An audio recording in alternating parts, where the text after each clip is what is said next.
بسم الله الرحمن الرحيم شهر رمضان الذي أنزل فيه القرآن هدى للناس وبينات من الهدى والفرقان ಉಳಿದ ತಿಂಗಳಿಗಿಂತ ಈ ತಿಂಗಳು ಯಾಕೆ ವಿಭಿನ್ನ? ಒಂದು ಅದ್ಭುತವಾದ ಖುಷಿ ಸಂತೋಷ. ಮನುಷ್ಯ ತನ್ನ ದೇಹದ ಬಗ್ಗೆ ಹೆಚ್ಚು ಗಮನ ಕೊಡ್ತಾನೆ, ಆದರೆ ಆತ್ಮದ ಕಡೆಗೆ ಹೆಚ್ಚು ಗಮನ ನೀಡುತ್ತಿಲ್ಲ. ದಾನ ಮಾಡಿದವನಿಗೆ ಏನು ಲಾಭ? ಒಂದು ಪುಣ್ಯದ ಕಾರ್ಯ ಬೇರೆ ತಿಂಗಳಲ್ಲಿ ಮಾಡಿದ್ದಾರೆ, ಅದೇ ಪುಣ್ಯ ಕಾರ್ಯ ರಂಜಾನ್ ತಿಂಗಳಲ್ಲಿ ಮಾಡಿದ್ದಾರೆ, 70 ಪಟ್ಟು ಹೆಚ್ಚಾಗಿ ಅವನಿಗೆ ಪುಣ್ಯ ಸಿಗುತ್ತೆ. ದಾನವನ್ನ ಮಾಡ್ತಾನೆ ಅಂತ ಆದ್ರೆ ಅವನು ಮುಸ್ಲಿಮರಿಗೆ ಮಾತ್ರ ದಾನ ಮಾಡಬೇಕಾ? ಬಹಳ ಒಳ್ಳೆಯ ಪ್ರಶ್ನೆ ಮಾಡಿದ್ದಾರೆ, ತುಂಬಾ ಸಂತೋಷ. ನೀವು ತಿನ್ನುವಂತಹ ಆಹಾರ ಪದಾರ್ಥಗಳನ್ನ ಹಿಂದೂಗಳು ಮಾಡಿ ಇದನ್ನ ಸ್ವೀಕರಿಸಿ ಅಂತ ಕರೆದ್ರೆ ನೀವು ಬರ್ತೀರಾ? ಯಾವೊಬ್ಬ ಕರೀಸ ಬರ್ತೀವಿ.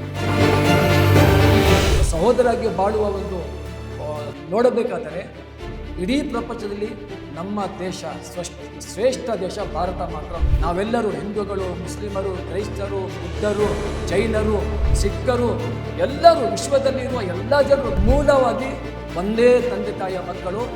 ಇದು ನಮ್ಮ ನಂಬಿಕೆ. ನಮಸ್ಕಾರ, ನೀವು ನೋಡ್ತಿದ್ದೀರಾ ಒನ್ ಇಂಡಿಯಾ ಕನ್ನಡ. ನಾನು ಗೌತಮ್ ಹೆಗ್ಡೆ. ಭಾರತ ಅಂದ್ರೆ ಸರ್ವ ಧರ್ಮಗಳು ಕೂಡಿರುವಂತಹ ಒಂದು ದೇಶ. ಭಾರತೀಯರಾಗಿರುವಂತಹ ನಾವು ನಮ್ಮ ಆಸುಪಾಸಿನ ಧರ್ಮಗಳಾಗಿರ್ಬೋದು ಅಥವಾ ನಮ್ಮ ಧರ್ಮದ್ದೇ ಆಗಿರ್ಬೋದು, ಎಲ್ಲ ವಿಚಾರವನ್ನು ತಿಳಿದುಕೊಳ್ಳೋದು ನಮ್ಮ ಒಂದು ಜವಾಬ್ದಾರಿಯಾಗಿರುತ್ತೆ. ಹೀಗಿರುವಾಗ ಭಾರತದಲ್ಲಿ ಈಗ ಹಬ್ಬದ ಸಂಭ್ರಮ. ಹಿಂದೂಗಳಿಗೆ ಯುಗಾದಿ ಹಬ್ಬದ ಸಂಭ್ರಮ ಹತ್ರ ಬರ್ತಿದ್ರೆ, ಕ್ರಿಶ್ಚಿಯನರಿಗೆ ಇನ್ನು ಗುಡ್ ಫ್ರೈಡೇ ಸಂಭ್ರಮ, ಇನ್ನು ಮುಸ್ಲಿಮರಿಗೆ ರಂಜಾನ್ ಹಬ್ಬದ ಒಂದು ಶುಭಗಳಿಗೆ ಈ ಒಂದು ಸಂದರ್ಭದಲ್ಲಿ ನಡೀತಾ ಇದೆ. ಸದ್ಯ ರಂಜಾನ್ ತಿಂಗಳು ನಡೀತಾ ಇದೆ. ಹೀಗಿರುವಾಗ ಎಲ್ಲರೂ ಕೂಡ ರಂಜಾನ್ ಹಬ್ಬದ ತಯಾರಿಯನ್ನು ಮಾಡಿಕೊಂಡು ರಂಜಾನ್ ತಿಂಗಳನ್ನು ಆಚರಿಸ್ಕೊಳ್ತಾ ಇದ್ದಾರೆ. ಉಪವಾಸ ಇದೆ. ಯಾಕೆ ಉಪವಾಸವನ್ನು ಮಾಡ್ತಾರೆ?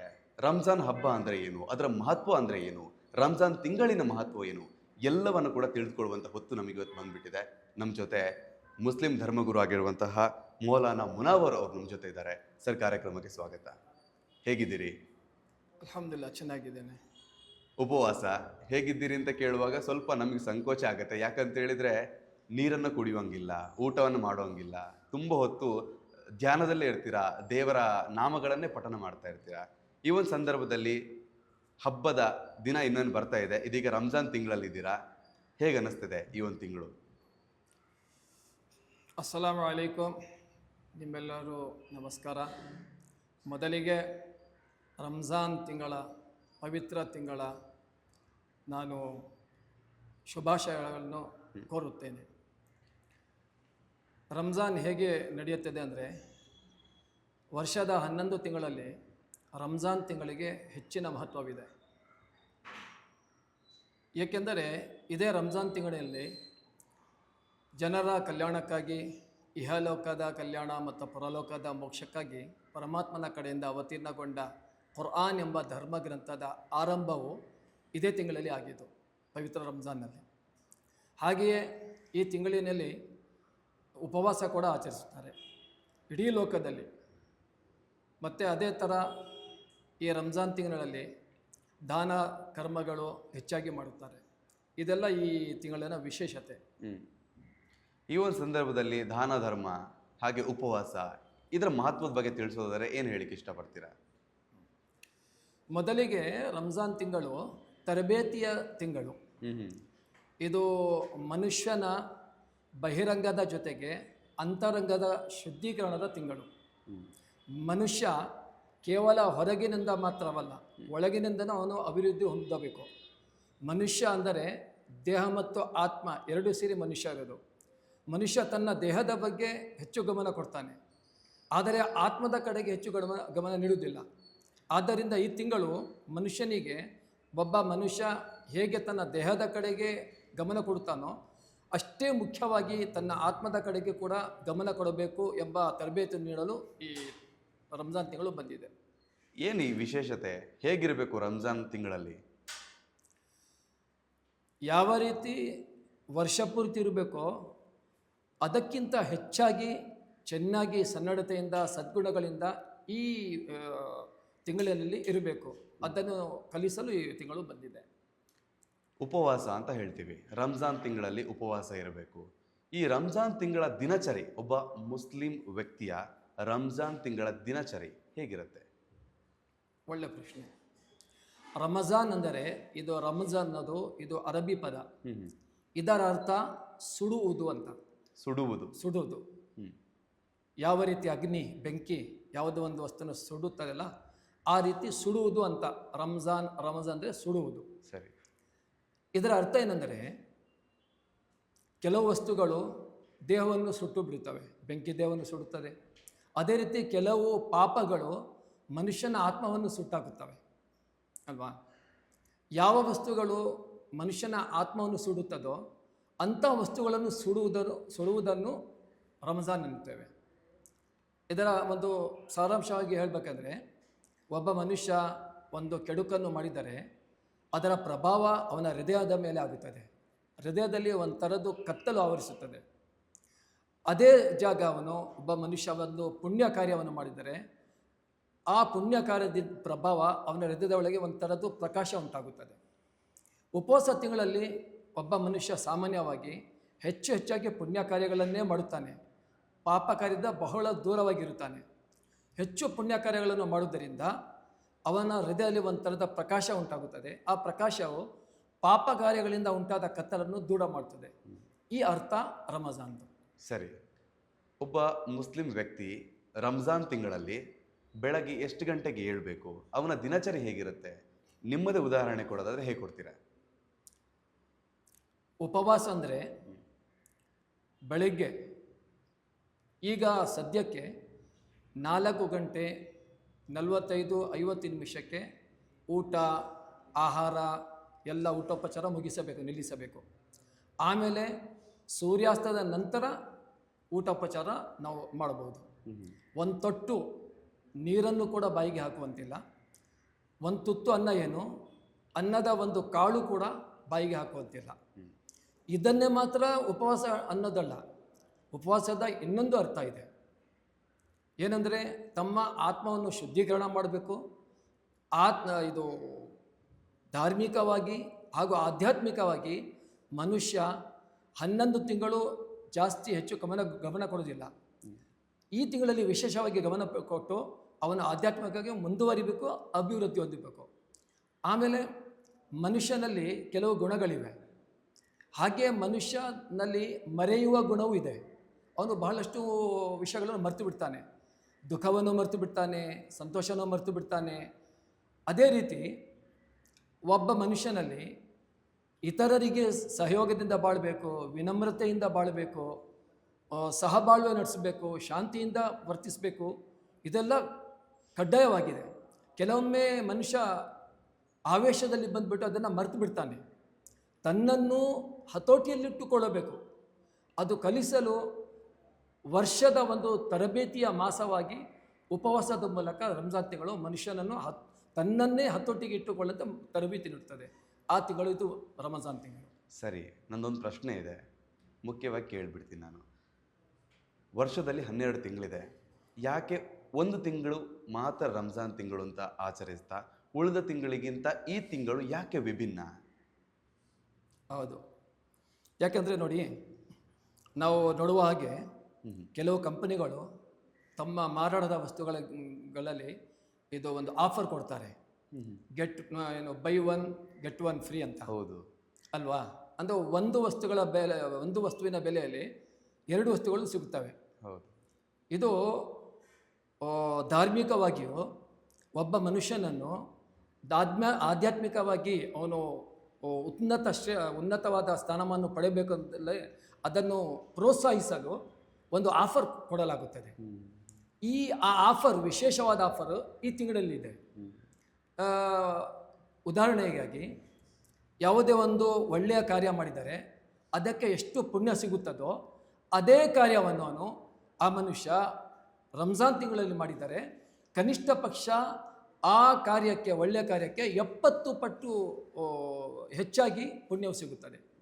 ಈ ರೀತಿ 1,000 ರೂಪಾಯಿ ಇತರೆ ಮಾಸಗಳಲ್ಲಿ ಒಬ್ಬ ಮನುಷ್ಯ ಬೇರೆಯವರಿಗೆ ಸಹ ಮಾಡಿದರೆ ಎಷ್ಟು ಪುಣ್ಯ ಸಿಗುತ್ತದೆ, ಅಷ್ಟೇ 1,000 ರೂಪಾಯಿ, ಅದೇ 1,000 ರೂಪಾಯಿ ಬಡವರಿಗೋ ಅವಶ್ಯಕತೆ ಉಳ್ಳವರಿಗೋ ಈ ರಂಜಾನ್ ತಿಂಗಳಲ್ಲಿ ಅವನು ಸಹಾಯ ಮಾಡಿದರೆ ಕನಿಷ್ಠ ಪಕ್ಷ 70,000 ರೂಪಾಯಿ ಖರ್ಚು ಮಾಡೋಷ್ಟು ಪುಣ್ಯ ಸಿಗುತ್ತದೆ.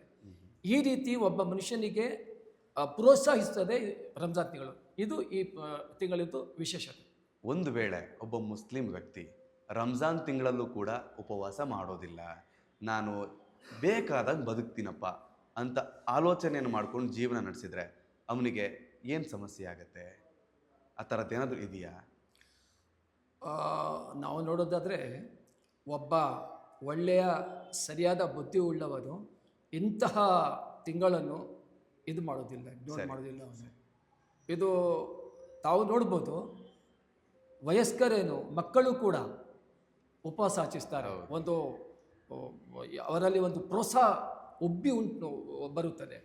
ಅದಕ್ಕೋಸ್ಕರ ಸರಿಯಾಗಿ ಈ ತಿಂಗಳನ್ನು ಅರ್ಥ ಮಾಡಿಕೊಂಡವ್ರನ್ನು ಈ ತಿಂಗಳಿನಲ್ಲಿ ಉಪವಾಸ ಏನು ಯಾವುದೇ ಒಂದು ಸಣ್ಣ ಒಳ್ಳೆ ಕಾರ್ಯ ಬಿಡುವುದಿಲ್ಲ ಅವನು. ಹೌದು, ನಾನು ಪ್ರಶ್ನೆಯಲ್ಲಿ ಕೇಳಬೇಕಿತ್ತು. ಏನಂತ ಹೇಳಿದರೆ, ಸಣ್ಣ ಮಕ್ಕಳಿಗೆ ಉಪವಾಸ ಮಾಡಲಿಕ್ಕೆ ಸಾಧ್ಯ ಇಲ್ಲ. ಯಾಕಂತ ಹೇಳಿದರೆ ಅವ್ರಿಗೆ ಹಸಿವಾಗತ್ತೆ, ತಡ್ಕೊಳಕ್ಕಾಗಲ್ಲ. ಇನ್ನು ವಯಸ್ಕರಿಗೆ ಔಷಧಿಯನ್ನು ತಿನ್ನಬೇಕಾಗಿರುತ್ತೆ, ಅಥವಾ ಅವರಿಗೆ ಅವ್ರದ್ದೇ ಒಂದು ಸಮಸ್ಯೆಗಳು, ತಾಪತ್ರೆಗಳು ಇರ್ತದೆ. ಇನ್ನು ಮಧ್ಯವಯಸ್ಕರಾಗಿರುವ ನಾವು, ನೀವು ಎಲ್ಲರೂ ಕೂಡ ನಮಗೆ ನಮ್ಮ ಧರ್ಮದಲ್ಲಿ ಉಪವಾಸ ಮಾಡಬೇಕು ಅಂತಿದ್ರೆ ನಾವು ಖಂಡಿತವಾಗ್ಲೂ ಮಾಡ್ತೇವೆ. ಆದರೆ ಕೆಲವರಿಗೆ ಉಡಾಫೆ ಇದ್ದೇ ಇರುತ್ತೆ, ಅಂಥವ್ರನ್ನ ನೀವು ನೋಡಿರ್ತೀರ. ಅಂಥವ್ರಿಗೆ ಒಂದು ವಿಚಾರವನ್ನು ಹೇಳಬೇಕು ಅಂತಾದರೆ ಏನು ಹೇಳಲಿಕ್ಕೆ ಇಷ್ಟಪಡ್ತೀರಾ? ಧರ್ಮಗ್ರಂಥವಾದ ಕುರಾನ್ನಲ್ಲಿ ಸ್ಪಷ್ಟವಾಗಿ ಹೇಳಲಾಗಿದೆ, ನಿರ್ದೇಶನ ನೀಡಲಾಗಿದೆ. ಬಿಸ್ಮಿಲ್ಲಾಹಿರ್ ರಹಮಾನಿರ್ ರಹೀಮ್. ಶಹರು ರಮಜಾನ್ ಅಲ್ಲದಿ ಉನ್ಸಿಲ ಫೀಹಿಲ್ ಕುರ್ಆನ್ ಹುದಲ್ ಲಿನ್ನಾಸಿ ವ ಬಯ್ಯಿನಾತಿನ್ ಮಿನಲ್ ಹುದಾ ವಲ್ ಫುರ್ಖಾನ್. ಇದರ ಸಾರಾಂಶ ಅಂದರೆ ಈ ಧರ್ಮಗ್ರಂಥವಾದ ಪವಿತ್ರ ಗ್ರಂಥ ಕುರಾನನ್ನು ಇದೇ ಪವಿತ್ರ ರಂಜಾನ್ನಲ್ಲಿ ಅವತೀರ್ಣಗೊಳಿಸಲಾಯಿತು. ಮತ್ತು ಈ ಪವಿತ್ರ ಗ್ರಂಥದಿಂದ ಎಲ್ಲ ಕಾಲಗಳಲ್ಲಿಯೂ ಎಲ್ಲ ಮಾನವರಿಗೂ ಎಲ್ಲ ಸಮುದಾಯದವರಿಗೂ ಒಂದು ಮಹತ್ವವಾದ ಮಾರ್ಗದರ್ಶನವಿದೆ. ಫಮನ್ ಶಹೀದ ಮಿನ್ಕುಮು ಶಹರ, ನಿಮ್ಮಲ್ಲಿ ಯಾವರು ಈ ತಿಂಗಳನ್ನು ಪಡೆದುಕೊಳ್ಳುತ್ತಾರೋ ಫಲ್ಯಸುಮ್, ಈ ತಿಂಗಳಿನಲ್ಲಿ ಉಪವಾಸ ಆಚರಿಸಬೇಕು. ಆಮೇಲೆ ಇದರಲ್ಲಿ ಸ್ಪಷ್ಟವಾಗಿ ಹೇಳಲಾಗಿದೆ, ವಮನ್ ಕಾನ ಮಿನ್ಕುಮ್ ಮರೀದನ್, ನಿಮ್ಮಲ್ಲಿ ಯಾರು ರೋಗಕ್ಕೆ ತುತ್ತಾಗಿದ್ದಾರೋ, ಆರೋಗ್ಯದಿಂದಿಲ್ಲ, ಆರೋಗ್ಯ ಸರಿಯಿಲ್ಲ ಅಂಥವರು, ಅದೇ ರೀತಿ ಯಾರು ಪ್ರವಾಸದಲ್ಲಿದ್ದಾರೋ, ಅದೇ ರೀತಿ ವೃದ್ಧರು, ಅವರಿಗೆ ಉಪವಾಸ ಆಚರಿಸುವ ಶಕ್ತಿ ಇಲ್ಲದವರು, ಅವರೆಲ್ಲರೂ ಈ ತಿಂಗಳಲ್ಲಿ ಕೂಡ ಉಪವಾಸ ಬಿಡಬಹುದು. ಅವರಿಗೇನು ಕಡ್ಡಾಯ ಇಲ್ಲ, ಅದರ ಬದಲಿ ದಾನ ಮಾಡಿದರೆ ಸಾಕು. ಅದೇ ರೀತಿ ಈ ಸಣ್ಣ ಮಕ್ಕಳಿಗೆ ಹಾಲು ಕುಡಿಸುವ ತಾಯಂದಿರು, ಮಾತೆಯರು, ಅವರು ಕೂಡ ಈ ತಿಂಗಳಲ್ಲಿ ಉಪವಾಸ ಕಡ್ಡಾಯ ಇಲ್ಲ. ಈ ತಿಂಗಳು ಕಳೆದ ನಂತರ ಅವರು ಈ ಉಪವಾಸವನ್ನು ಆಚರಿಸ್ಬೋದು. ಈ ಥರ ಅಂದರೆ ಒತ್ತಾಯ ಇಲ್ಲ. ಒತ್ತಾಯವಿಲ್ಲದೆ ಯಾರಿಗೆ ಯಾವ ಥರದ ಬೇರೆ ಸಮಸ್ಯೆಗಳಿಲ್ಲೋ ಅವರು ಈ ತಿಂಗಳಲ್ಲಿ ಉಪವಾಸ ಇರಬೇಕು. ಅದೇ ರೀತಿ ವಯಸ್ಕರು ಇಲ್ಲದಂಥ ಮಕ್ಕಳ ಮೇಲೂ ಕೂಡ ಕಡ್ಡಾಯವಿಲ್ಲ. ತರಬೇತಿಗೋಸ್ಕರ ಮಕ್ಕಳಿಗೆ ಉಪವಾಸ ಇಡಲಾಗ್ತದೆ. ಈ ರಂಜಾನ್ ತಿಂಗಳಲ್ಲಿ ಮಕ್ಕಳು ಮತ್ತು ಮನೆಯಲ್ಲಿರುವ ಮಹಿಳೆಯರ ಪಾತ್ರ ಹೇಗಿರುತ್ತೆ? ಮಕ್ಕಳೆಂದರೆ ನಾವು ಕೂಡ ಅಲ್ಲಿಂದ ನಾವು ಬಂದಿದ್ದೇವೆ. ಒಂದು ಅದ್ಭುತವಾದ ಖುಷಿ, ಸಂತೋಷ. ರಂಜಾನ್ ತಿಂಗಳು ಬಂತು, ಹಿರಿಯರ ಜೊತೆಗೆ ನಾವು ಕೂಡ ಉಪವಾಸ ಇರ್ತೀವಿ. ಅದು ಬೆಳಗ್ಗೆ ನಿದ್ದೆಯನ್ನು ಬಿಟ್ಟು ಬೆಳಗ್ಗೆ ಏಳುವುದು, ಮತ್ತು ತಿನ್ನುವುದು, ಆಮೇಲೆ ನಮಾಜ್ ಮಾಡಲಿಕ್ಕೆ ಹಿರಿಯರ ಜೊತೆಗೆ ಮಸ್ಜಿದ್ ಹೋಗುವುದು, ಮತ್ತು ಪೂರ್ತಿ ದಿನ ಅನ್ನವಿಲ್ಲದೆ, ನೀರಿಲ್ಲದೆ, ಮತ್ತು ತಮ್ಮ ದೈನಂದಿನ ಕೆಲಸಗಳನ್ನು ಬಿಡದೆ ಉಪವಾಸ ಇರೋದು, ಮತ್ತು ಸೂರ್ಯಾಸ್ತದ ನಂತರ ಎಲ್ಲರೂ ಒಟ್ಟಿಗೆ ಸೇರಿ ಉಪವಾಸ ತೆರೆಯುವುದು, ಇದು ಒಂದು ಅದ್ಭುತವಾದ ಒಂದು ಸಂತೋಷ ಮಕ್ಕಳಿಗೆ. ಆದರೆ ಮನೆಯಲ್ಲಿ ಸ್ತ್ರೀಯರು ಕೂಡ ಬಹಳ ಸಂತೋಷದಿಂದ, ಅವರು ಕೂಡ ಅನ್ನ ನೀರು ಇಲ್ಲದೆ ಹಸಿವಾಗಿರುತ್ತದೆ, ಆದರೂ ಕೂಡ ಖುಷಿಯಿಂದ ಥರವಾದ ಅವರು ಆಹಾರ ಪದಾರ್ಥಗಳನ್ನು ತಯಾರಿ ಮಾಡೋದು ಒಂದು ರೀತಿಯ ಅದ್ಭುತವಾದ ಸಂತೋಷ. ಅದು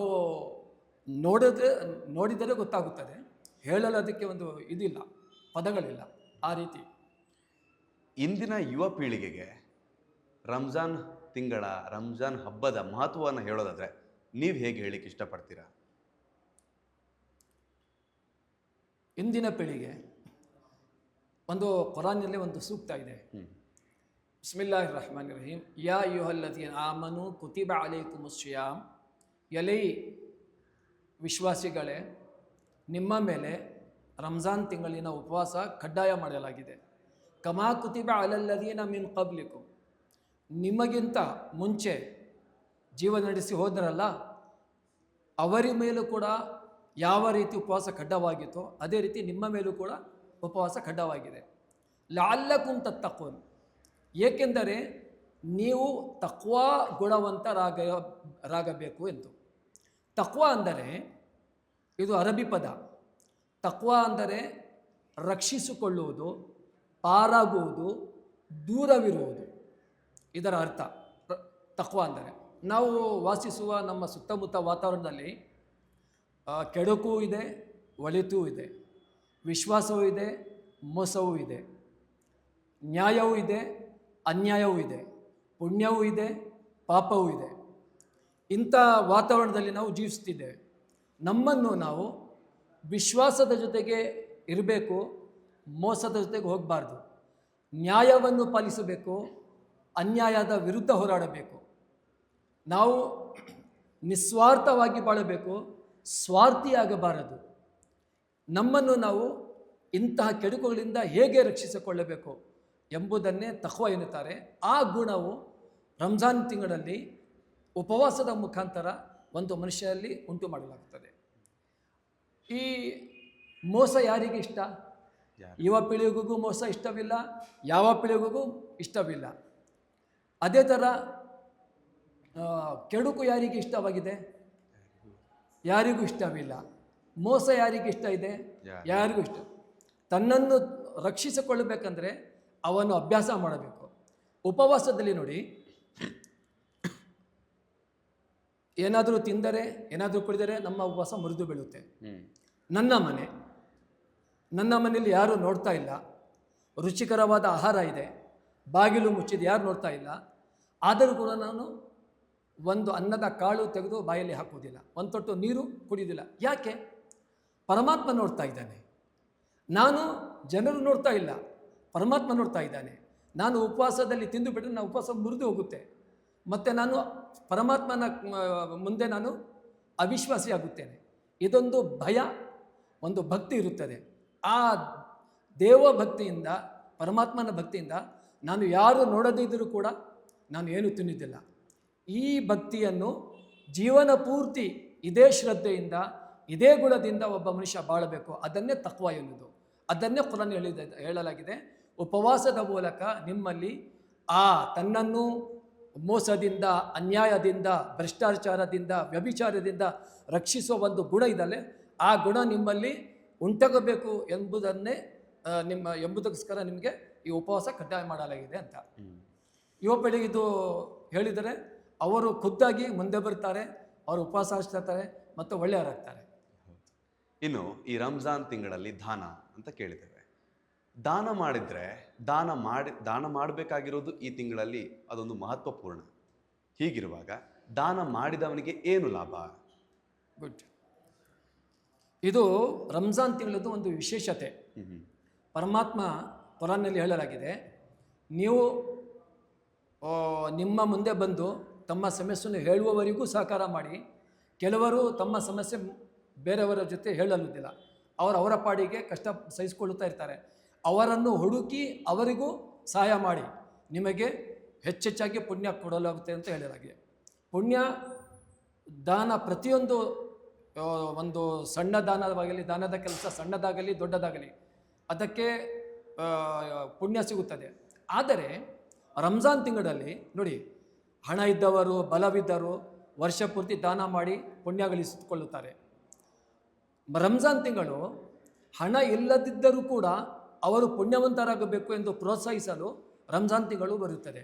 ಏಕೆಂದರೆ ಪ್ರವಾದಿ ಹಜರತ್ ಮುಹಮ್ಮದ್ ಸಲ್ಲಲ್ಲಾಹು ಅಲೈಹಿ ವಸಲ್ಲಂ ಅವರು ಹೇಳ್ತಾರೆ, ಒಂದು ಪುಣ್ಯ ಬೇರೆ ತಿಂಗಳಲ್ಲಿ ಮಾಡಿದ್ದಾರೆ, ಒಂದು ಪುಣ್ಯದ ಕಾರ್ಯ ಬೇರೆ ತಿಂಗಳಲ್ಲಿ ಮಾಡಿದ್ದಾರೆ, ಅದೇ ಪುಣ್ಯ ಕಾರ್ಯ ರಂಜಾನ್ ತಿಂಗಳಲ್ಲಿ ಮಾಡಿದ್ದಾರೆ, 70 ಪಟ್ಟು ಹೆಚ್ಚಾಗಿ ಅವನಿಗೆ ಪುಣ್ಯ ಸಿಗುತ್ತದೆ. ಇದು ನೋಡಿದರೆ ಒಬ್ಬ ಬಡವ ಕೂಡ ಏನು ಮಾಡ್ತಾನೆ, ಓಹೋ ಬೇರೆ ತಿಂಗಳಲ್ಲಿ ನನಗೆ ದಾನ ಮಾಡುವ ಅವಕಾಶ ಸಿಗಲಿಲ್ಲ, ಯಾಕೆ ನಾನು ಖುದ್ದು ಬಡವ. ಆದರೆ ನೋಡಿ, ಒಬ್ಬ ಮನುಷ್ಯನಿಗೆ 10 ರೂಪಾಯಿ ಕೊಟ್ಟರೆ ಅವನ ಕೆಲಸ ಏನಾಗುತ್ತೆ ಈ ಕಾಲದಲ್ಲಿ? ಏನಾಗೋದಿಲ್ಲ ಅಲ್ವಾ? ಒಬ್ಬ ಬಡವ 10 ರೂಪಾಯಿ ಕೊಡಲಾಗೋದಿಲ್ಲ, 10 ರೂಪಾಯಿಗೆ ಅವನಿಗೆ ಬೇಕು.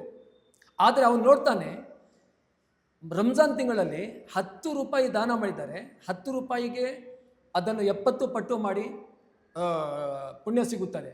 ಅವನು ಕೂಡ ದಾನ ಮಾಡ್ತಾನೆ. ಈ ರೀತಿ ಅವನು ಪುಣ್ಯವಂತನಾಗುತ್ತಾನೆ. ಅವನ ದಾನದಿಂದ ಅವನಿಗಿಂತ ಕೆಳಮಟ್ಟದಲ್ಲಿರುವ ಬಡವರಿಗೆ ಆರ್ಥಿಕವಾಗಿ ಸಹಾಯ ದೊರೆಯುತ್ತದೆ.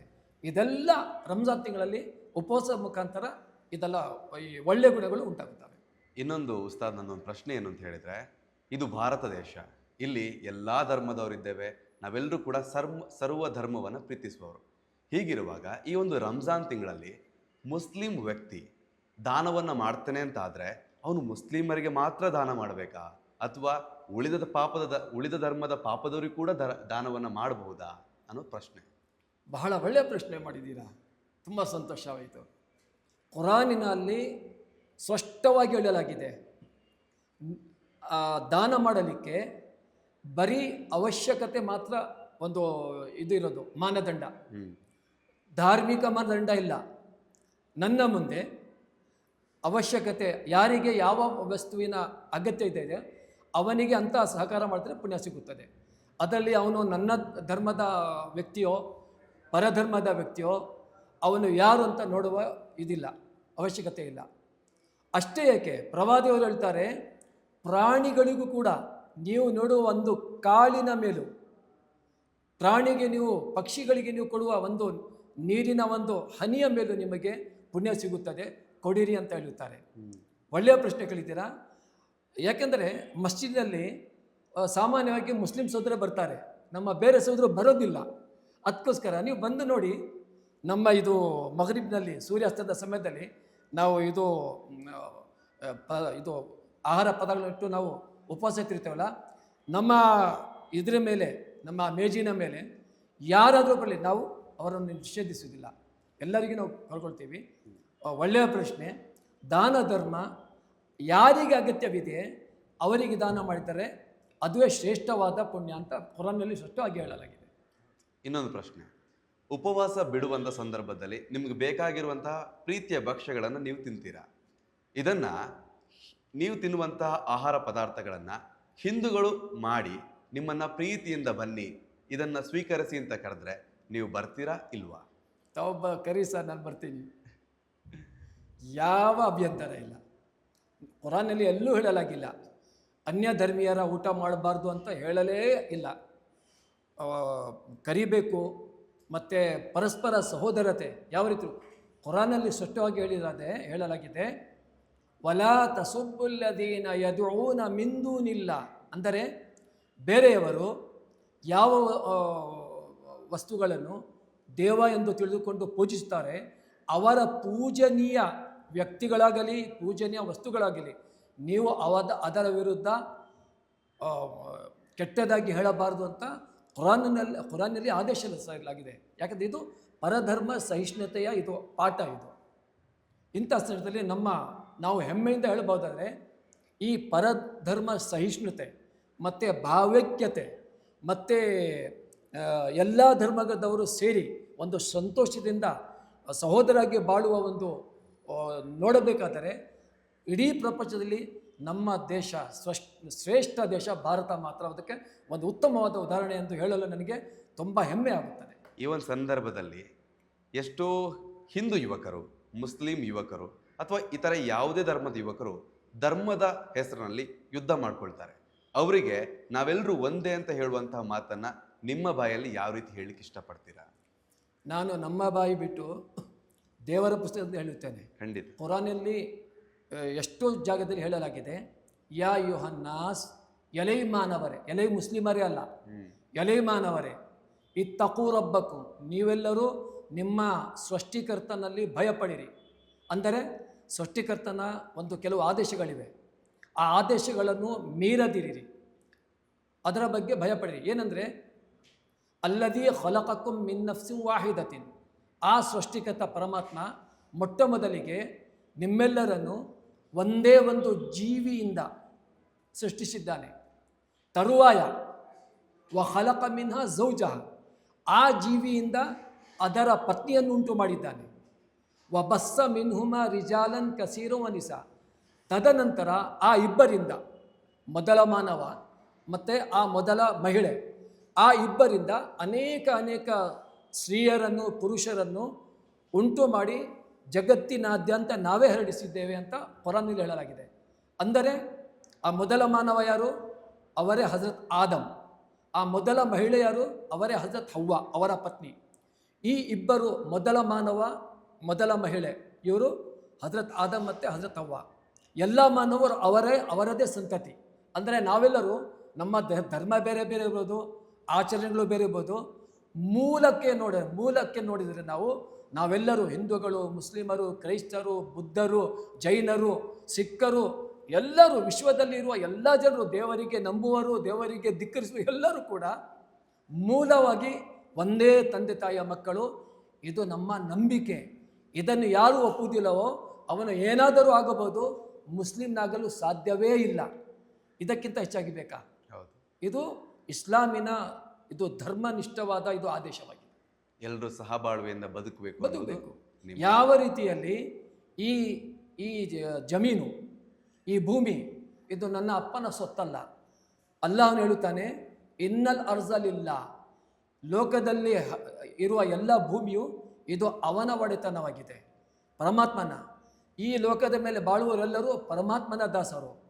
ಯಾವ ರೀತಿ ಮುಸ್ಲಿಮ್ನಿಗೆ ಈ ಯಾವುದೇ ದೇಶದ ಭೂಮಿಯಾಗಲಿ, ಅವನು ಯಾವುದೇ ದೇಶದ ನಾಗರಿಕನಾಗಲಿ, ಅವನಿಗೆ ಎಷ್ಟು ಹಕ್ಕು ಇದೆಯೋ ಅಷ್ಟೇ ಹಕ್ಕು ಅವನ ಧರ್ಮವನ್ನು ಬಿಟ್ಟು ಬೇರೆ ಧರ್ಮವನ್ನು ಪಾಲಿಸುವವರಿಗೂ ಅಷ್ಟೇ ಹಕ್ಕು ಇದೆ ಅಂತ ಕುರಾನ್ನಲ್ಲಿ ಹೇಳಲಾಗಿದೆ.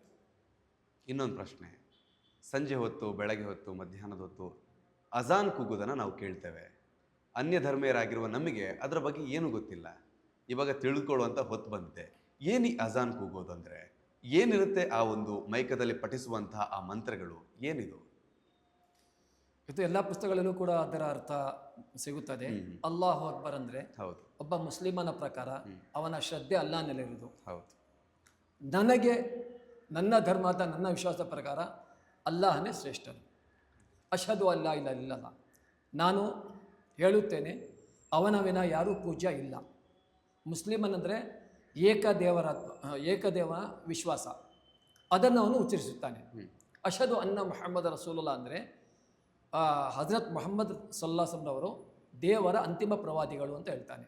ಆಮೇಲೆ ಹಯ್ಯಾ ಅಲ ಸಲಾ, ಬನ್ನಿರಿ ನಮಾಜ್ ಆಚರಿಸೋಣ ಬನ್ನಿರಿ. ಹಯ್ಯಾ ಅಲ್ ಫಲ, ಬನ್ನಿರಿ ನಮಾಜ್ನಲ್ಲಿ ನಮಗೆ ಅಭಿವೃದ್ಧಿ ಇದೆ, ಬನ್ನಿರಿ.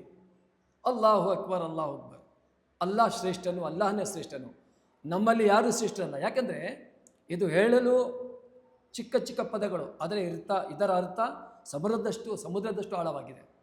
ಅಲ್ಲಾಹನೇ ಶ್ರೇಷ್ಠನೇ ಅಂದರೆ ಜನ ಏನು ಮಾಡ್ಕೊಳ್ತಾರ, ಧನಿಕನು ಶ್ರೇಷ್ಠನು, ಬಡವ ಅವನು ಅಷ್ಟೇ, ಅವನು ಉಚ್ಚ ಜಾತಿಯವನು, ಇವನು ಕೀಳು ಜಾತಿಯವನು, ಇದೆಲ್ಲ ಮಾನವರು ಮಾಡಿಕೊಂಡಿದ್ದಾರೆ. ಈ ಅಜಾನ್ ಮೂಲಕ ಹೇಳಿದ್ರೆ ಶ್ರೇಷ್ಠರು ಯಾರಿಲ್ಲ, ಶ್ರೇಷ್ಠ ಒಬ್ಬನೇ ಒಬ್ಬ ಅಲ್ಲಾಹನು, ನಾವೆಲ್ಲರೂ ಅವನ ದಾಸರು, ನಾವೆಲ್ಲರೂ ಸಮಾನರು. ಇದೇ ಅಜಾನ ಉದ್ದೇಶ. ಆವಾಗ ಎಲ್ಲ ಕಡೆಯಿಂದ ನೀವು ನೋಡ್ಬೋದು, ಎಲ್ಲ ಕಡೆಯಿಂದ ಮುಸ್ಲಿಮರು ಬರ್ತಾರೆ, ಮಸ್ಜಿದ್ಗೆ ಬರ್ತಾರೆ, ಒಂದೇ ಲೈನಲ್ಲಿ ನಿಲ್ಕೊಳ್ತಾರೆ. ಎಲ್ಲರ ಅಹಂಕಾರ ಕಳೆದು ಶುಕ್ರವಾರದಂದು ಎಲ್ಲರೂ ಶುಕ್ರವಾರ 5 ಸಲ ಕೂಡ ಒಂದೇ ಲೈನ್ನಲ್ಲಿ ಇರ್ತಾರೆ, ಒಂದೇ ಲೈನ್ನಲ್ಲಿ, ಒಂದೇ ಸಾಲಿನಲ್ಲಿ. ಹೊರಗೆ ಅವನು ಯಜಮಾನರಾಗಿರ್ಬೋದು, ಅವನ ಕಾರಲ್ಲಿ ಅವನು ಕೂತ್ಕೊಳ್ಳೋಂಗಿಲ್ಲ, ಅವನ ಚೇಂಬರ್ನಲ್ಲಿ, ಆಫೀಸ್ನಲ್ಲಿ ಅವನ ಮುಂದೆ ಅವನು ಕೂತ್ಕೊಳ್ಳೋಂಗಿಲ್ಲ. ಅದೇ ಆ ಆಳು ಯಜಮಾನ ಜೊತೆಗೆ ಮಸ್ಜಿದ್ ಬಂದರೆ ಯಜಮಾನನ ಹೆಗಲಿಗೆ, ಅವನ ಆಫೀಸ್ನಲ್ಲಿ ಅವನ ಮನೆಯಲ್ಲಿ ಕೆಲಸ ಮಾಡುವ ಆಳು ಯಜಮಾನನ ಹೆಗಲಿಗೆ ತನ್ನ ಹೆಗಲು ಕೊಟ್ಟು ನಿಲ್ತಾನೆ, ಕರೆಕ್ಟಾಗಿ ನಿಲ್ತಾನೆ. ಸಮಾನತೆ ಬಂದಿದೆ, ಅಸಮಾನತೆ ಹೋಗಿದೆ. ಏಕೆಂದರೆ ನಾವೆಲ್ಲರೂ ದೇವರ ದಾಸರು. ಇದು ಅಜಾ ಮತ್ತು ನಮಾಜ್ನ ಉದ್ದೇಶ. ಇನ್ನೊಂದು ಪ್ರಶ್ನೆ, ಇದೀಗ ಆಧುನಿಕ ಜೀವನ, ಇಲ್ಲೆಲ್ಲರೂ ಕೂಡ ಕೆಲಸಕ್ಕೆ ಹೋಗಿಲ್ಲ ಅಂತ ಹೇಳಿದ್ರೆ ಜೀವನವನ್ನು ಮುಂದುವರಿಸಲಿಕ್ಕೆ ಸಾಧ್ಯನೇ ಇಲ್ಲ. ಏನಂತೀರಾ? ಹೌದಾ ಅಲ್ವಾ? ಖಂಡಿತ. ಹೀಗಿರುವಾಗ ಕೆಲಸಕ್ಕೆ ಅಂತ ಹೊರದೇಶಕ್ಕೆ ಹೋಗಿರ್ತಾರೆ, ಇನ್ನು ಕೆಲವರು ಆಫೀಸ್ನಲ್ಲೇ 24 ಗಂಟೆ ಇರ್ತಾರೆ. ಇಂಥವರೆಲ್ಲ ಈ ರಂಜಾನ್ ತಿಂಗಳ ದಿನ ಹೇಗೆ ಆಚರಿಸ್ಕೊಳ್ತಾರೆ, ಹೇಗೆ ಆಚರಿಸ್ಕೊಳ್ಬೇಕು? ನೋಡಿ, ರಂಜಾನ್ ತಿಂಗಳು ದೈನಂದಿನ ಕೆಲಸಗಳಲ್ಲಿ ಯಾವ ಕೆಲಸವನ್ನು ಬಿಡಲು ಹೇಳುವುದಲ್ಲ, ದಿನಚರಿಗಳ ಜೊತೆಗೆ ಉಪವಾಸ ಆಚರಿಸಬೇಕು ಅದನ್ನು ಹೇಳುತ್ತದೆ. ಮತ್ತು ಇಸ್ಲಾಂನಲ್ಲಿ ಈ ಕೆಲಸಗಳನ್ನು ಬಿಟ್ಟು ಅಡ್ಡಾಡಿಡ್ಡಿಯಾಗಿ ಅಲ್ಲಲ್ಲಿ ಗಲಿಗಳು ಓಡೋ ಥರ ಅವರನ್ನು ಇಸ್ಲಾಂ ಎಂದಿಗೂ ಮೆಚ್ಚುವುದಿಲ್ಲ. ಪ್ರವಾದಿಯವರು ಹೇಳ್ತಾರೆ, ಅಲ್ ಕಾಸಿಬು ಹಬೀಬುಲ್ಲಾಹಿ. ಕಾಸಿಬು ಅಂದರೆ ಶ್ರಮಪಟ್ಟು ಅವನು ಸಂಪಾದಿಸುವನು. ಏಕೆಂದರೆ ಒಂದು ಸಲ ಒಬ್ಬ ಅನುಯಾಯಿ ಬರ್ತಾರೆ, ಪ್ರವಾದಿಯವರು ತನ್ನ ಕೈಯನ್ನು ಮುಂದೆ ಮಾಡ್ತಾರೆ ಸೆಕೆಂಡ್ ಮಾಡಲಿಕ್ಕೆ. ಆ ಅನುಯಾಯಿ ತಮ್ಮ ಕೈಯನ್ನು ಹಿಂದಕ್ಕೆ ತಗೊಳ್ತಾರೆ. ಅವರು ಸ್ವಲ್ಪ ಸಂಕೋಚ ಪಡ್ತಾರೆ. ಪ್ರವಾದಿ ಹೇಳ್ತಾರೆ, ಯಾಕಪ್ಪ, ನಾನು ಪ್ರವಾದಿ ಆದರೆ ಏನು, ನಾನು ಕೂಡ ನಿನ್ನ ಥರ ಮನುಷ್ಯ, ಬಾ. ಕೈ ಹಿಡಿದು ಪ್ರವಾದಿಯು ಕೈ ಕುಲುಕ್ತಾರೆ. ಆಮೇಲೆ ಪ್ರವಾದಿಯವರು ನೋಡ್ತಾರೆ, ಅವರ ಅನುಯಾಯಿಯವರ ಕೈಯಲ್ಲಿ ಅದು ತುಂಬ ಗಟ್ಟಿಯಾದ ಅವ್ರದ್ದು ಚರ್ಮ ಎಲ್ಲ ಗಟ್ಟಿಯಾಗಿದೆ. ಪ್ರವಾದಿಯವರು ಕೇಳ್ತಾರೆ, ಏನಪ್ಪ ಏನಾಯಿತು ಕೈಗೆ ಅಂತ. ಅವರು ಸಂಕೋಚ ಪಡ್ತಾ ಹೇಳ್ತಾರೆ, ಪ್ರವಾದಿಯವರೇ, ನಾನು ಕಲ್ಲನ್ನು ಹೊಡೆದು ಚೂರು ಚೂರು ಮಾಡಿ ಅದನ್ನು ನಾನು ಮಾರುವವನು. ಕಲ್ಲನ್ನು ಹೊಡೆಯುವಾಗ ಎಷ್ಟೋ ಕೈಗಳು ಎಷ್ಟೋ ಗಟ್ಟಿಯಾಗಿರ್ತಾವಲ್ಲ ಅದಂತ ಹೇಳ್ತಾರೆ. ಪ್ರವಾದಿ ಅವರು ಆ ಕಲ್ಲು ಹೊಡೆಯುವ ಕೆಲಸ ಮಾಡ್ತಾರಲ್ಲ, ಅವರ ಕೈ ತೆಗೆದು ತನ್ನ ಬಾಯಿಗೆ ಅವರು ಇದು ಮಾಡ್ತಾರೆ. ಅವರು ಮಾಡಿ ಹೇಳ್ತಾರೆ, ಅಲ್ ಕಾಸಿಬು ಹಬೀಬುಲ್ಲಾ, ಅಂದರೆ ಶ್ರಮಪಟ್ಟು ದುಡಿಯುವವನು ಅಲ್ಲಾಹನ ಮುಂದೆ ಅವನು ಅಲ್ಲಾಹನಿಗೆ ಅಲ್ಲಾಹನ ಪ್ರೀತಿಗೆ ಪಾತ್ರರಾಗುವನು ಅಂತ. ಮೋಸ ಮಾಡಿ ಕಳ್ತನ ಮಾಡಿ ಬದುಕ್ತಾರಲ್ಲ, ಒಳ್ಳೆ ಜೀವನ ನಡೆಸ್ತಾರಲ್ಲ, ಮೋಜಿನ ಜೀವನ, ಅಲ್ಲಾಹನ ಬಳಿ ಅವರು ದುಷ್ಟರು. ಅಲ್ಲಾಹನವನಿಗೆ ನರಕಕ್ಕೆ ತಳ್ತಾನೆ. ಒಬ್ಬ ಮನುಷ್ಯ ಬಡವನಾಗಲಿ, ಅವನು ಮೋಸದಿಂದ ದುಡಿಯುವವನಲ್ಲ, ಅವನು ಕಳ್ಳತನ ಮಾಡಿ ದುಡಿಯುವನಲ್ಲ, ಶ್ರಮಪಟ್ಟು ಕೂಲಿ ಮಾಡಿ ಕಲ್ಲು ಹೊಡೆದು ಅವನು ಶ್ರಮ ಪಡ್ತಾನಲ್ಲ, ಸೌದೆ ಕಡಿದು ಮಾರ್ತಾನೆ, ಬಟ್ಟೆ ಒಗೆದು ಮಾಡ್ತಾನೆ, ಅಂದರೆ ನ್ಯಾಯವಾಗಿ ಅವನು ದುಡಿತಾನಲ್ಲ, ನ್ಯಾಯವಾಗಿ ದುಡಿಯೋನು, ಶ್ರಮಪಟ್ಟು ದುಡಿಯೋನು ಪರಮಾತ್ಮನ ಪ್ರೀತಿಗೆ ಪಾತ್ರ ಅಂತ ಹೇಳ್ತಾರೆ. ಈ ಮಾತನ್ನು ಈ ನಮ್ಮ ಯುವಕರು ಕೆಲಸ ಬಿಟ್ಟು ಅಲ್ಲಿ ಇಲ್ಲಿ ಓಡಾಡ್ತಾರಲ್ಲ, ಅವರಿಗೆ ಹೇಳಿದರೆ ಸಾಕು, ಅವರು ಸರಿದಾರಿಗೆ ಬರ್ತಾರೆ. ಇನ್ನೊಂದು ಕಡೆಯದಾಗಿ ಒಂದು ಪ್ರಶ್ನೆ, ರಂಜಾನ್ ಪವಿತ್ರ ತಿಂಗಳು ಕಳೆದ ನಂತರ ಮುಸ್ಲಿಂ ವ್ಯಕ್ತಿಗಳು ಮುಂದಿನ ತಿಂಗಳುಗಳಲ್ಲಿ ಉತ್ತಮ ಅಭ್ಯಾಸಗಳು ಹೇಗಿರಬೇಕು? ಅದು ಹೇಳ ಈ ಪವಿತ್ರ ತಿಂಗಳು ಅಭ್ಯಾಸ ಮಾಡುವ ತಿಂಗಳು. ಇಲ್ಲಿ ಅಭ್ಯಾಸ ಮಾಡಿಸಲಾಗುತ್ತದೆ. ನೋಡಿ, ವರ್ಷ ಪೂರ್ತಿ 5 ಸಲ ನಮಾಜ್ ಮಾಡ್ತೀವಿ. ಆದರೆ ರಂಜಾನ್ ತಿಂಗಳಲ್ಲಿ 5 ಸಲದ ಜೊತೆಗೆ ಇನ್ನೂ ಒಂದು ಸಲ ಊಟ ಮಾಡಿದ ನಂತರ ನಿದ್ದೆಗೆ ಜಾರುವುದಿಲ್ಲ. ಹಸಿ ಹೊಟ್ಟೆಯಲ್ಲಿ ಊಟ ಬಂದರೆ ನಿದ್ದೆ ಬೇಗ ಬರ್ತದೆ. ಆದರೆ ಪರಮಾತ್ಮ ಹೇಳ್ತಾನೆ, ನಿದ್ದೆ ಮಾಡುವಂಗಿಲ್ಲ, ಬಂದು ಇಲ್ಲಿ ವಿಶೇಷವಾದ ಪ್ರಾರ್ಥನೆ ಸಲ್ಲಿಸುವಂಥ ವಿಶೇಷ ಪ್ರಾರ್ಥನೆ ಸಲ್ಲಿಸಲಾಗ್ತದೆ. ಇದೆಲ್ಲ ಏಕೆಂದರೆ ಈ ಪ್ರಾರ್ಥನೆಯಿಂದ, ದೇವಭಕ್ತಿಯಿಂದ ಆತ್ಮಶುದ್ಧಿ ಆಗುತ್ತದೆ. ಆತ್ಮಶುದ್ಧಿ ಮಾಡದೆ ದೇವನು ಶುದ್ಧಿ ಮಾಡಿಕೊಂಡರೆ ಏನು ಪ್ರಯೋಜನ ಇಲ್ಲ. ಒಳ್ಳೆ ಬಟ್ಟೆ ಹಾಕ್ಕೊಳ್ತೀನಿ, ಆದರೆ ಮನಸ್ಸಿನಲ್ಲಿ ಕೊಳಕು ಇದೆ ಅಂದರೆ ನಾನು ಜನರಿಗೆ ಮೋಸನೆ ಮಾಡೋದು, ಒಳ್ಳೇದು ಮಾಡಿದೆ, ಉಪಕಾರ ಮಾಡಲ್ಲ, ಅಪಕಾರ ಮಾಡ್ತೀನಿ. ನನ್ನ ಮನಸ್ಸನ್ನು ಶುದ್ಧೀಕರಣ ಮಾಡಿಕೊಂಡ್ರೆ ನಾನು ಸದಾ ಎಲ್ಲರ ಬಗ್ಗೆಯೂ ಒಳ್ಳೆಯ ಯೋಚನೆಗಳನ್ನು, ಒಳ್ಳೆಯ ಚಿಂತೆಗಳನ್ನು ಮಾಡ್ತೀನಿ. ನಾನು ಬೇರೆಯವರಿಗೆ ಪರೋಪಕಾರಿಯಾಗಿ ಬಾಳ್ತೇನೆ. ಆತ್ಮವನ್ನು ಶುದ್ಧೀಕರಣ ಮಾಡಿಕೊಂಡ್ರೆ, ಆತ್ಮವನ್ನು ಶುದ್ಧಿ ಮಾಡದಿದ್ದರೆ ನಾನು ಬೇರೆಯವರ ವಸ್ತುಗಳನ್ನು ಕೂಡ ಕಳ್ತನ ಮಾಡಿ ನಾನು ಮೋಜು ಮಾಡ್ತೇವೆ. ಅದಕ್ಕೋಸ್ಕರ ಈ ರಂಜಾನ್ ತಿಂಗಳಲ್ಲಿ ಅದರ ಅಭ್ಯಾಸ ಮಾಡಿಸಲಾಗ್ತದೆ. ಜೀವನದಲ್ಲಿ ಒಂದು ಸಲ ಮಾಡೋದಲ್ಲ.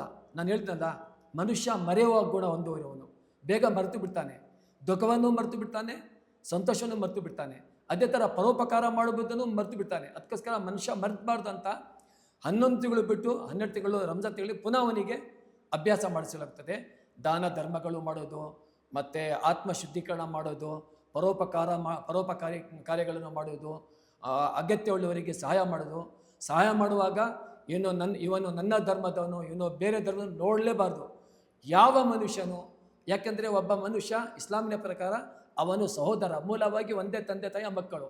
ಅವನಿಗೆ ಅವಶ್ಯಕತೆ ಇದ್ದರೆ ಅವನು ನನ್ನ ಸಹೋದರ, ಅವನಿಗೆ ಸಹಕಾರ ಮಾಡಬೇಕು. ಇದೆಲ್ಲ ಅಭ್ಯಾಸ ಮಾಡುತ್ತದೆ. ಈ ಮಾಡಿದ ಅಭ್ಯಾಸವೇ ಮುಂದೆ 12 ತಿಂಗಳು ಅವನಿಗೆ ಒಂದು ಒಳ್ಳೆಯ ಮನುಷ್ಯನಾಗಿ ಅವನಿಗೆ ಸಪೋರ್ಟ್ ಮಾಡ್ತದೆ. ಸದ್ಯ ಜಾಗತಿಕ ಸಂಘರ್ಷ ನಡೀತಾ ಇದೆ. ಇರಾನ್, ಇಸ್ರೇಲ್, ಅಮೇರಿಕ ಯುದ್ಧಗಳು ನಡೀತಾ ಇದೆ. ಈಗ ಇರಾನ್ನಲ್ಲಿ ಇರುವಂತಹ ಮುಸ್ಲಿಮರಿಗೆಲ್ಲ ಈ ಒಂದು ಸಂದರ್ಭದಲ್ಲಿ ಉಪವಾಸ ಆಗಿರ್ಬೋದು, ದೇವರ ಒಂದು ಕಾರ್ಯಗಳನ್ನ ಮಾಡೋದಾಗಿರ್ಬೋದು, ಎಲ್ಲ ಕಷ್ಟ ಆಗ್ತಿದೆ. ಇದೇನಾದರೂ ಇಸ್ಲಾಂನ ಮೇಲೆ ನಡೆದಂತಹ ದಾಳಿ ಅದರ ಬಗ್ಗೆ ಏನಾದರೂ ಹೇಳಿಕ್ಕೆ ಇಷ್ಟಪಡ್ತೀರಾ? ಅಂದರೆ ಇವಾಗ ನಡೆಯುತ್ತಿರೋ ಯುದ್ಧವನ್ನು ನೀವು ಇಸ್ಲಾಮಿನ ಮೇಲೆ ದಾಳಿ ಅಂತ, ಹೌದು, ಇಸ್ಲಾಮಿನ ಮೇಲೆ ದಾಳಿ ಮಾಡಲಿಕ್ಕೆ ಸಾಧ್ಯವೇ ಇಲ್ಲ. ಯಾಕೆಂದರೆ ಇಸ್ಲಾಂ ಮಾನವ ಸೃಷ್ಟಿ ಅಲ್ಲ, ಅದು ಮಾನವ ಮಾಡಿದ್ದಲ್ಲ, ಅದು ದೇವರ ಧರ್ಮ. ದೇವರ ಮುಂದೆ ಯಾರು ನಿಲ್ತಾರೆ? ಯಾರಿಗೆ ಸಾಧ್ಯವಿದೆ? ಒಂದು ಮಾತು. ಹಾಂ, ಮುಸ್ಲಿಮರ ಮೇಲೆ ದಾಳಿ ಮಾಡ್ಬೋದು, ಇಸ್ಲಾಮಿನ ಮೇಲೆ ದಾಳಿ ಮಾಡಲಿಕ್ಕೆ ಸಾಧ್ಯವಿಲ್ಲ. ಇಸ್ಲಾಂ ಯಾವ ಕಾಲದಿಂದ ಮನುಷ್ಯ ಈ ಭೂಮಿಯಲ್ಲೇ ಬಂದಿದ್ದಾನೋ ಆ ಕಾಲದಿಂದ ಇಸ್ಲಾಂ ಇದೆ. ಇಸ್ಲಾಮನ್ನು ಅಳಿಸಲು ಯಾರಿದ್ರೂ ಸಾಧ್ಯವಿಲ್ಲ. ಯಾಕೆಂದರೆ ಇಸ್ಲಾಂ ಧರ್ಮ ಪರಮಾತ್ಮ ನಿರ್ಮಿತ ಧರ್ಮ, ಅದು ಮಾನವ ನಿರ್ಮಿತ ಧರ್ಮವಲ್ಲ. ಇದೊಂದು ಜನರಿಗೆ ಸ್ವಲ್ಪ ತಪ್ಪು ಕಲ್ಪನೆ ಆಗಿದೆ.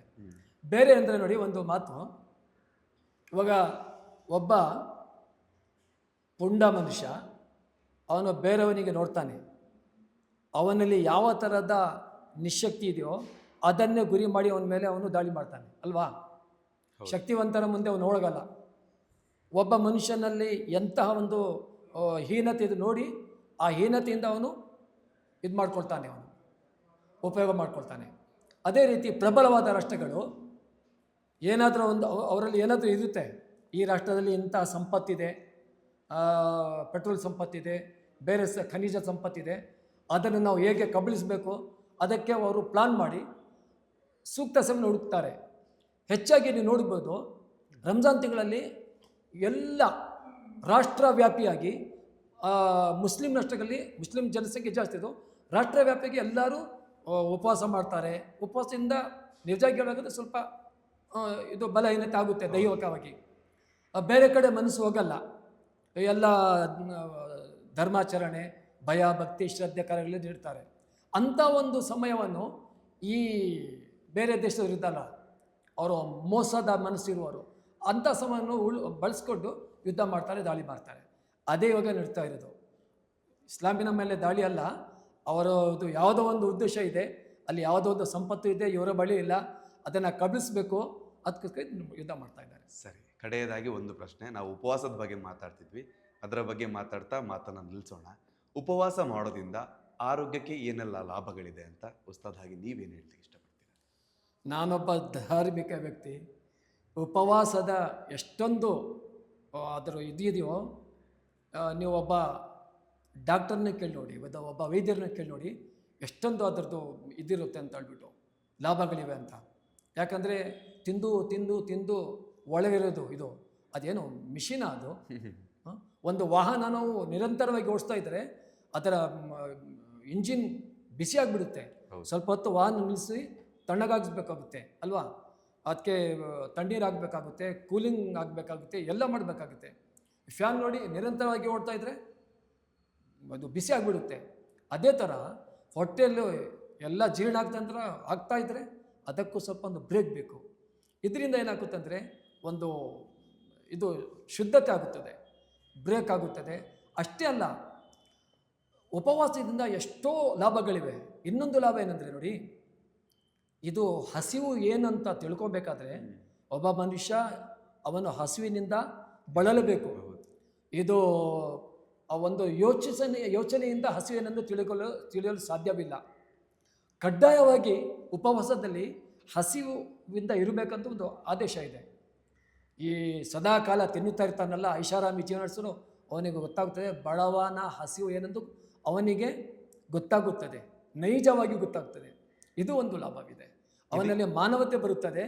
ಯಾವ ವ್ಯಕ್ತಿ ಉಪವಾಸವಿದ್ದು ಹಸಿವನ್ನು ನೋಡುತ್ತಾನೋ ಆ ವ್ಯಕ್ತಿ ತನ್ನ ಮುಂದೆ ಯಾರನ್ನು ಹಸಿವಿನಿಂದ ಬಳಲು ಬಿಡುವುದಿಲ್ಲ. ಇದೇ ಒಂದು ಕಾರಣಕ್ಕೆ ಮುಸ್ಲಿಂ ಧರ್ಮ ಅಂತಲ್ಲ, ಎಲ್ಲ ಧರ್ಮದಲ್ಲೂ ಕೂಡ ಉಪವಾಸವನ್ನು ಆಚರಿಸ್ತಾರೆ. ಒಳ್ಳೆಯದು. ಹಾಗೆ ಕಡೆಯದಾಗಿ ಒಂದು ಪ್ರಶ್ನೆ, ಅವಾಗಿಂದ ಕಡೆ ಅಂತ ಹೇಳ್ತಾ ಇದ್ದೀನಿ, ಕಡೆಯ ಪ್ರಶ್ನೆಗಳು ಆಗ್ತಾ ಇವೆ.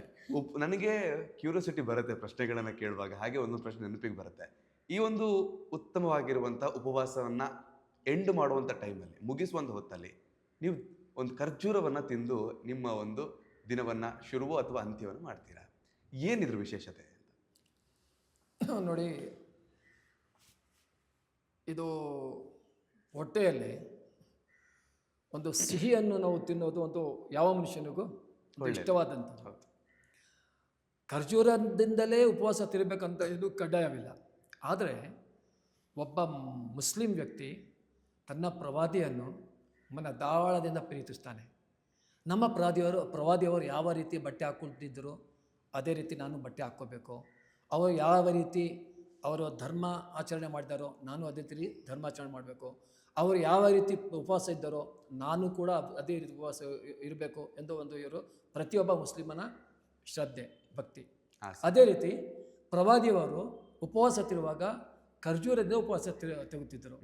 ಆದ್ದರಿಂದ ಒಬ್ಬ ಮನುಷ್ಯನ ಆಸೆ, ಮುಸ್ಲಿಮನ ಆಸೆ, ನಾನು ಕೂಡ ನಮ್ಮ ಉಪವಾಸವನ್ನು ಇದರಿಂದ ಖರ್ಜೂರದಿಂದ ತಿರಬೇಕಂತ ಹೇಳ್ಬಿಟ್ಟು ಅದರಿಂದ ಉಪವಾಸ. ನೋಡಿ, ಎಷ್ಟೋ ಜನರಿಗೆ ಈ ಒಂದು ಕತೆ ಗೊತ್ತೇ ಇಲ್ಲ. ಉಪವಾಸ ಬಿಡುವಾಗ ಖರ್ಜೂರ ತಿನ್ಬೇಕು ಅನ್ನೋದು ಒಂದು ಅವರಲ್ಲಿರುವ ಒಂದು ಬೇಸಿಕ್ ಕಡ್ಡಾಯ ಅಂತ ಅನ್ಕೊಂಡಿದ್ರು ಎಷ್ಟೋ ಜನ. ಇವತ್ತಿನ ಸಂದರ್ಶನದಲ್ಲಿ ಈ ಒಂದು ಉತ್ತರ ಸಿಕ್ತು. ಇಂಥ ಹಲವಾರು ಪ್ರಶ್ನೆಗಳಿಗೆ ಇವತ್ತಿನ ಈ ಒಂದು ಸಂದರ್ಶನದಲ್ಲಿ ಉತ್ತರ ಸಿಕ್ಕಿದೆ. ನಾವು ಭಾರತೀಯರಾಗಿ ಎಲ್ಲಾ ಧರ್ಮದ ವಿಚಾರವನ್ನ ತಿಳಿದುಕೊಳ್ಳೋದು ನಮ್ದೊಂದು ಹಕ್ಕಾಗಿರುತ್ತೆ, ನಮ್ದೊಂದು ಜವಾಬ್ದಾರಿ ಆಗಿರುತ್ತೆ. ಏನ್ ಹೇಳ್ತೀರಿ ಉಸ್ತಾದ್? ಹೌದಾ? ಹೌದು. ಹೀಗಿರುವಾಗ ನಾವು ಭಾರತೀಯರು ಸರ್ವಧರ್ಮವನ್ನು ಪ್ರೀತಿಸಬೇಕು.